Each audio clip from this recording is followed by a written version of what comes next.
A mild winter and a good book. A mild winter so far. It is the second week of December. It is mild, and I have had a lovely week.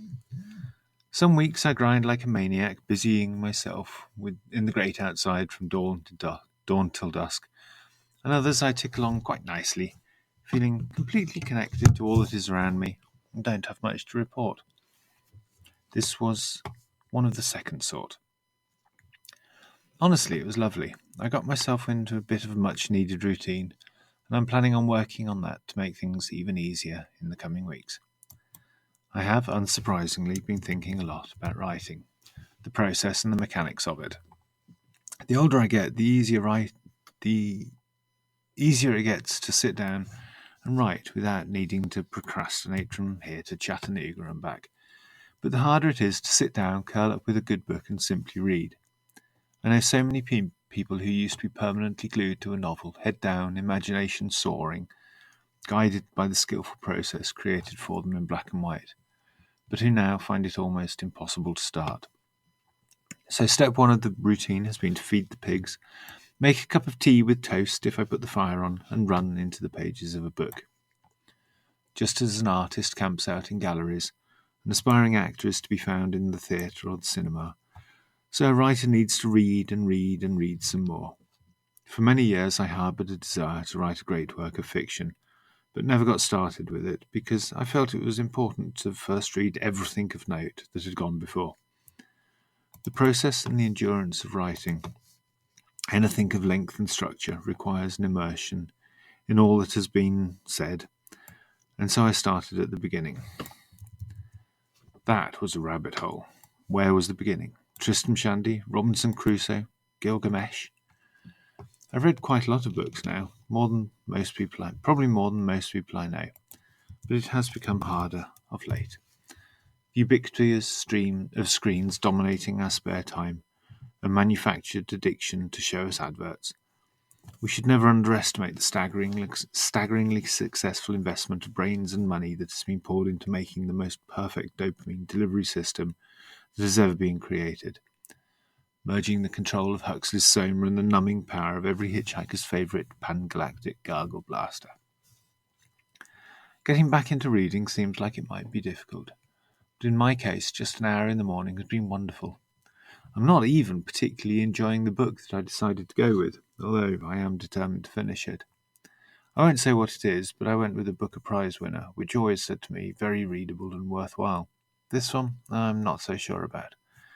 But is that just my screen-addicted brain shouting out for more curated 30-second bursts of the new? For sure, it's been slow going, and my previous page-consuming tempo has slowed considerably from when I was younger, but I'm enormously happy to be back there. After this, and very probably a second cup of tea, I've been tidying things. All sorts of things. The kitchen isn't exactly gleaming, but it's looking a lot better than it has done for a long time. Outside, I've been attacking the curbs. I dug out all the crud from the little driveway going down to the cellar. That took 2 days.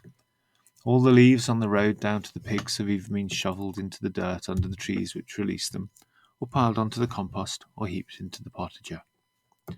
I chopped down a healthy number of weed trees that had had the bad luck to root themselves just where I don't want them, and that has cleaned up a lot of perspective lines. All in all, extremely productive, extremely low stress. I did plan on sawing up the rest of the firewood, but my rather cheap and cheerful sawhorse finally collapsed into an irreparable heap. It's given me 6 years of excellent service, despite never really being up to the pummeling that I've given it since the beginning. At about €5 or €6 a year of use, I think it did remarkably well, and it gave me the chance to splurge on a considerably more heavy-duty one. The fine people at Deutsche Post should be bringing it to my door later this week, and I'm rather tempted to do an unboxing video of it. I realise that this is a trend that I'm coming to somewhat post-mortem, but I'm so excited by a hunk of welded box steel that I want to share it. If it does arrive as predicted, I will definitely be finishing the remaining few steers of firewood this week. As always, finishing one job is the prelude to starting another. There is a particular tool, a ridiculously heavy-duty briquette maker, that I bought probably 2 years ago that I've never used. It's hiding behind the big pile of logs that needs to be cleared out. Once they are done, I am looking forward to having a play with that. I did make some progress on the tomato house, and the plan there is definitely to continue this week. I decided quite a long time to clad the back wall with a slightly architectural design feature. I cut up all the planks to the right length for it this week, just gone, and in the coming one, I hope to trim them to appropriate widths. I say I hope to, I know how my planning can go, but it is rather important to get the tomato house watertight before winter really decides to visit, so I'm a bit motivated towards it. In amongst all this jollity, I've been taking care of the foot. It's healing up quite nicely, and I've been writing every day as well. I have many deadlines. Some of them are more intimidating than others, but glory knows I need the structure, so let's get on with it. The immediate deadline is, of course, the pigs and this newsletter, so I should get on with those. I think this was one of my more rambling chapters. I think I liked it. Please continue to look out for each other. We can maintain a positive, cheerful position in the world, but it is going to get harder fast, so yeah, build those connections. We live and die by them. Much piratey love. Your loving Pirate Ben. XO. XO.